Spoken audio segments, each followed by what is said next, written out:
विजया एकादशी फागुन मास कृष्ण पक्ष। युधिष्ठिर ने पूछा, वासुदेव, फागुन माह के कृष्ण पक्ष की एकादशी का क्या नाम है तथा उसकी विधि क्या है? श्री कृष्ण भगवान बोले, युधिष्ठिर, फागुन माह के कृष्ण पक्ष की एकादशी का नाम विजया है। इसके व्रत के प्रभाव से मनुष्य को विजय मिलती है। इस विजया एकादशी के महत्व के स्मरण व पठन से समस्त पाप नष्ट हो जाते हैं। एक समय देवऋषि नारद जी ने जगत पिता ब्रह्मा जी से पूछा, हे ब्रह्मा जी, आप मुझे फागुन माह के कृष्ण पक्ष की विजया नामक एकादशी का व्रत विधान बताइए। ब्रह्मा जी बोले, नारद, विजया एकादशी का व्रत किए गए को नष्ट करने वाला है। यह समस्त मनुष्यों को विजय प्रदान करता है। त्रेता युग में श्री रामचंद्र जी को जब 14 वर्ष के लिए वनवास हो गया था, तब वह लक्ष्मण तथा जानकी सहित पंचवटी में निवास करने लगे थे। इस जगह से रावण ने सीता जी का हरण किया। इस दुख से श्री राम जी अत्यंत व्याकुल हुए और सीता जी की खोज में चल दिए।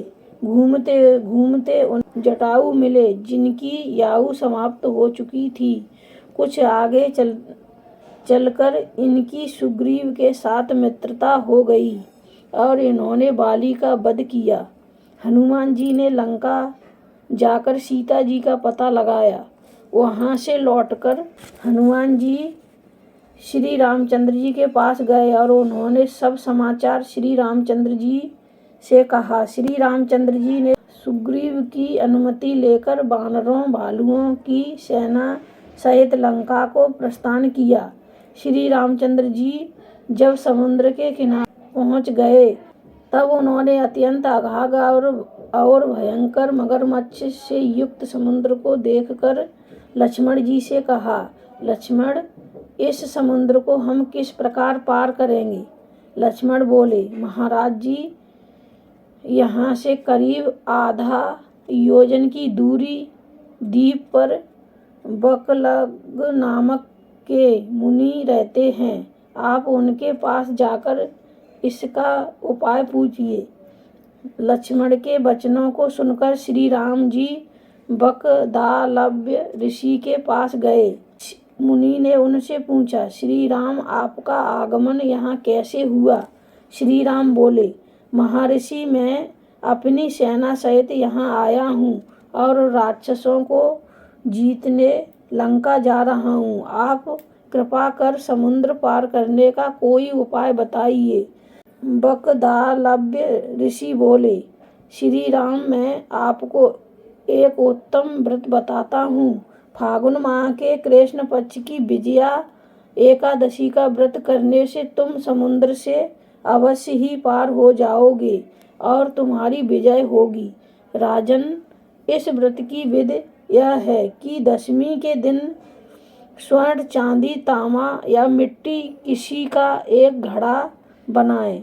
उस घड़े को जल से भरकर तथा उस पर पंचपल्लव रखकर वेदिका पर स्थापित करें। घड़े के नीचे सतनजा 7 अनाज मिले हुए और ऊपर जौ रखें। उस पर श्री नारायण भगवान की स्वर्ण प्रतिमा स्थापित करें। एकादशी के दिन स्नान याद नित्य कर्म से निवृत्त होकर धूप दीप नैवेद्य नारियल याद से भगवान की पूजा करें। उस दिन भक्ति पूर्वक घड़े के सामने व्यतीत करें और रात्रि को भी उसी तरह बैठे रहकर जागरण करें। द्वादशी के दिन नदी या तालाब के किनारे स्नान याद से निवृत्त होकर उस घड़े को ब्राह्मण का दान दें। राजन, यदि तुम इस व्रत को सेनापतियों के साथ करोगे तो अवश्य ही विजयी होगे। श्री रामचंद्र जी ने विधि पूर्वक विजया एकादशी का व्रत किया और इसके प्रभाव से दैत्यों के ऊपर विजय पाई। बेटा, जो मनुष्य इस व्रत को विधि पूर्वक करेगा, उसकी दोनों लोकों में विजय होगी। भगवान श्री कृष्ण कहते हैं युधिष्ठिर, जो इस व्रत का महत्व सुनता है उसको वाजपेय यज्ञ के फल की प्राप्ति होती है।